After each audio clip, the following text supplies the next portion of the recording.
নমস্কার, ঘর পরিবার ব্লগে আপনাদের সবাইকে স্বাগত। আশা করি আপনারা সবাই ভালো আছেন। আমি মহুয়া। আজকে একটা বেশ পুরনো রেসিপি আপনাদের সঙ্গে শেয়ার করছি। আমার দিদার হাতে খাওয়া আর মাছের একটা রেসিপি আজকে নিয়ে এসেছি। মা দিদিমাদের থেকে আমরা যে রান্নাগুলো শিখেছি সেগুলো স্বাদই আলাদা হয়। আশা করছি আপনাদের ভালো লাগবে। তাহলে শুরু করা যাক আজকের রেসিপি। আর মাছের এই রেসিপির জন্য আমি এখানে কয়েকটা আর মাছকে এরকম ছোট ছোট করে কেটে নিয়েছি, কিউবের আকারে কেটে নিয়েছি। এরকম ছোট ছোট কেটে নেওয়া আর মাছ দিয়ে আজকের রেসিপিটা বানাচ্ছি। অনেকের কাছে এই রেসিপিটা অজানা। আর মাছগুলো এইভাবে ছোট ছোট করে কেটে নেওয়ার পরে আমি আর মাছগুলোকে নুন আর হলুদ দিয়ে মাখিয়ে রেখেছি। আর এখানে আমি একটা মিডিয়াম সাইজের আলুকে এরকম পাতলা পাতলা লম্বা লম্বা করে কেটে এটাকেও নুন হলুদ মাখিয়ে রেখেছি। খুব বেশি মশলার ব্যবহার এই রান্নায় নেই, কিন্তু এর মধ্যে পড়বে একটা স্পেশাল মশলা, যার জন্য এই রান্নার টেস্টটা হয়ে যাবে একদম আলাদা। এবার রান্নাটা শুরু করছি।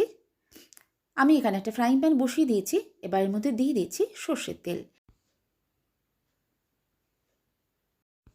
তেলটা গরম হয়ে গেলে এবার প্রথমে মাছটা ভেজে নেব।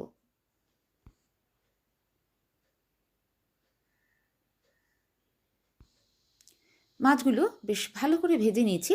এবার মাছগুলো উঠিয়ে নিচ্ছি। এবার এই তেলের মধ্যে আলুগুলোকে ভেজে নিচ্ছি।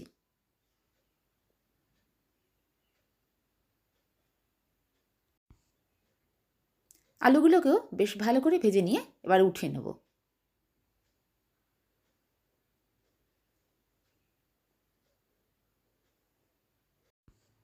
এবার তেলের মধ্যে দিয়ে দিচ্ছি 1 চামচ রসুন বাটা। রসুনটা খানিকক্ষণ ভেজে নিচ্ছি। রসুন ভাজায় বেশ ভালো গন্ধ ছাড়লে এবার এর মধ্যে দিয়ে দেবো একটা মিডিয়াম সাইজের পেঁয়াজ বাটা। পেঁয়াজ বাটাটা দিয়েও এবার খানিকক্ষণ ভেজে নিতে হবে।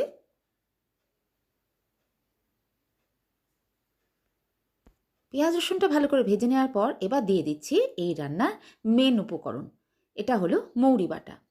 মৌরি বাটাটাই এই রান্নার স্পেশাল আকর্ষণ। এটা দিয়ে মাছের টেস্টটা একদমই অন্যরকম হয়ে যায়, আর টেস্টটা এতটাই ভালো হয় যে সেটা বলে বোঝাবার নয়। মৌরি বাটাটা দিয়ে আপনি যখনই ভাজবেন একটা দারুণ মিষ্টি গন্ধ নাকে আসবে। এটা দিয়েই এই রান্নার টেস্টটা একদমই অন্যরকম হয়ে যায়। ভালো করে মৌরি বাটাটাও এবার কষে নিচ্ছি। এবার এর মধ্যে দিয়ে দিচ্ছি হলুদ গুঁড়ো আর দিয়ে দেবো লঙ্কার গুঁড়ো। লঙ্কার গুঁড়োটা অবশ্যই আপনি যেরকম ঝাল খান সেটা বুঝেই দেবেন। আর কোনো গুঁড়ো মশলাই কিন্তু এই রান্নায় ইউজ হবে না। হলুদ আর লঙ্কা গুঁড়োটা দিয়েই কিন্তু এবার মশলাটা ভালো করে কষতে হবে। কোনো রকম আর অন্য গুঁড়ো মশলা যেমন আমরা অন্য মাছ রান্না করার সময় দিয়ে থাকি সেটা এই রান্নায় ইউজ হবে না। শুধুমাত্র মৌরির গন্ধটাই যাতে ভালো করে রান্নায় আসে সেটাই হলো এই রান্নার স্পেশালিটি। গুঁড়ো মশলাটা দিয়ে ভালো করে এবার কষে নিতে হবে। সামান্য একটু জল দিয়ে আমি মশলাটা ভালো করে কষে নেব। যে গ্রাইন্ডারের জারে মৌরিটা বেটেছিলাম সেটা ধুয়ে এই জলটা আমি দিয়ে দিলাম। এবার মশলাটাকে ভালো করে কষে নেব যতক্ষণ না সাইড থেকে তেল ছাড়তে শুরু করে। মশলাটা ভালো করে কষে নেওয়ার পর এবার এর মধ্যে দিয়ে দিচ্ছি ভেজে রাখা আলুগুলো। আলুগুলো এবার মশলার সঙ্গে খানিকক্ষণ কষে নেব। আর এই সময় আমি দিয়ে দিচ্ছি পরিমাণ মতো নুন। এর আগে রান্নায় আমি নুন ইউজ করিনি, এখন তাই পরিমাণ মতো নুনটা দিয়ে দিলাম। নুনটা দিয়ে এবার আলুটা ভালো করে কষে নেব। খানিকক্ষণ এইভাবে মশলার সঙ্গে কষে নেব। এরপর ফ্লেমটাকে একদম লো করে দিয়ে ঢাকা দিয়ে 2 মিনিট রান্না করে নিচ্ছি। আলু আর মশলা এখন খুব সুন্দরভাবে কষা হয়ে গেছে। ভালো করে একবার নেড়ে দিয়ে এবার এর মধ্যে দিয়ে দেব জল। এই রান্নাটা বেশ একটু মাখা মাখা হলে খেতে ভালো লাগে, এই জন্য খুব বেশি জল আমি দিচ্ছি না। প্রায় 1 কাপ মতো জল আমি দিলাম। ভালো জলটা এবার মিশিয়ে দিচ্ছি। হাই ফ্লেমে করে এবার ফুটিয়ে নেব। ফুটতে শুরু করলে এবার এর মধ্যে দিয়ে দেব ভেজে রাখা মাছগুলো।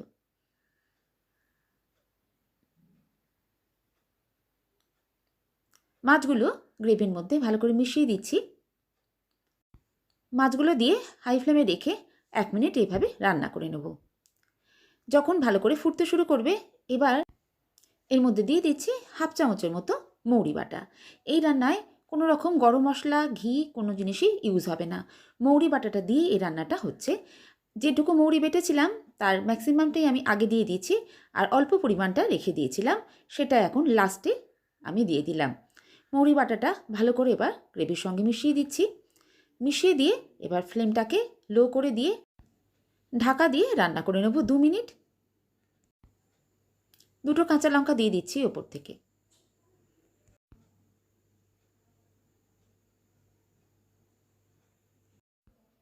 দু মিনিট পরে এবার আমি ঢাকাটা খুলে দেখছি আমাদের মাছের রেসিপিটা কীরকম দেখতে হয়েছে। মাছটা দেখতে ভীষণই ভালো হয়েছে। একবার নেড়ে আমি আপনাদের দেখাচ্ছি। মাছটা এরকম মাখা মাখা হলে খেতে খুবই ভালো লাগে। এরকম মাখা মাখা হালকা একটা গ্রেভি, এই টাইপেরই এই মাছের রেসিপিটা হয়। গ্যাসের ফ্লেমটা আমি অফ করে দেবো, কারণ আমাদের মাছের রেসিপি এখন একদম রেডি। বানিয়ে নিলাম আর মাছের একটা বহু পুরনো রেসিপি, মৌরি বাটা দিয়ে আর মাছ বা আর মাছের কুট্টি কারি। অনেক জায়গায় এই রেসিপিটা এই নামই প্রচলিত। নাম যাই হোক না কেন, মাছের টেস্ট কিন্তু দুর্দান্ত। আর মাছের যে পদগুলো আমরা সাধারণত রান্না করে থাকি, আর মাছের এই রেসিপিটা সেই রেসিপিগুলোর থেকে টেস্টে অনেকটাই আলাদা। গরম গরম ভাতের সঙ্গে আর মাছের রেসিপিটা মেখে খেতে ভীষণই ভালো লাগে। এরকম একটা রেসিপি যদি পাওয়া যায় তাহলে সেদিনকে খাওয়াটা একদম জমে যাবে। অবশ্যই রেসিপিটা একবার বাড়িতে ট্রাই করে দেখবেন। আশা করছি আপনাদেরও ভালো লাগবে। আর ভালো লাগলে একটা লাইক, শেয়ার আর সাবস্ক্রাইব করতে ভুলবেন না। সাথে থাকা বেল আইকনটাকে প্রেস করে নেবেন, যাতে আমি যখনই কোনো ভিডিও আপলোড করি সেটা আপনার কাছে সরাসরি পৌঁছে যায়। আমার রেসিপিগুলোতে আমি এই ধরনের নিত্য নতুন ইউনিক রেসিপি নিয়ে আসার চেষ্টা করি, যেটা খুব সহজভাবে বানিয়ে নেওয়া যায়। তাই অবশ্যই দেখবেন আমার রেসিপিগুলো। আজ এই পর্যন্তই। আবার কোনো নতুন ভিডিও নিয়ে আপনাদের সঙ্গে দেখা হচ্ছে। সবাই ভালো থাকবেন, সুস্থ থাকবেন, আনন্দে থাকবেন।